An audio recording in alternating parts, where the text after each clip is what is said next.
Quand on parle de désinformation, on pense le plus souvent à la transmission d'informations fausses.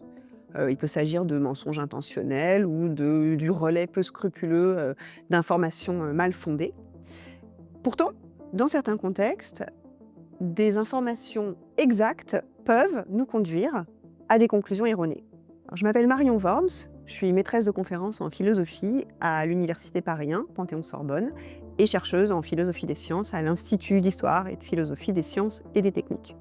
Pour prendre un exemple extrême, si je vous dis aucune étude n'a mis en évidence la toxicité de cette substance, mais que je ne vous précise pas qu'aucune étude n'a été conduite à ce sujet.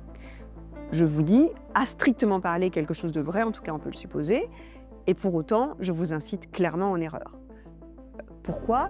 Eh bien, parce qu'en fait, en affirmant quelque chose, non seulement je m'engage quant à l'exactitude de ce que je dis, quant à la crédibilité de mon affirmation, mais je suggère aussi que cette affirmation est pertinente pour vous, qu'elle vous apporte des informations dont vous allez pouvoir faire quelque chose, tirer quelque chose. Or, l'information selon laquelle aucune étude n'a mis en évidence la toxicité d'une substance n'est pertinente que si des études ont été conduites. Je vous invite donc à conclure cela et à conclure que la substance est inoffensive, alors même que cette affirmation est peut-être totalement infondée et fausse. Dans cet exemple, la manipulation est grossière.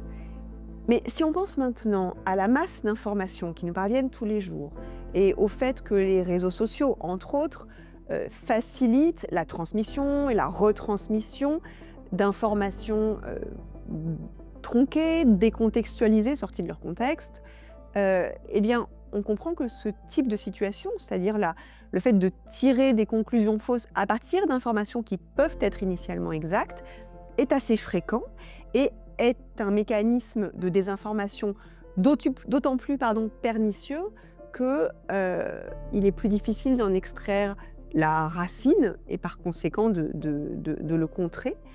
De plus, on comprend aussi que ce type de désinformation peut survenir d'un authentique malentendu, c'est-à-dire en l'absence d'intention de manipulation. En conclusion, pour se prémunir contre des conclusions hâtives et erronées, prêtez attention au contexte dans lequel les informations sont fournies, dans lesquelles elles ont été produites et dans lequel elles prennent leur sens et leur pertinence, est, je pense, aussi important que de vérifier leur exactitude.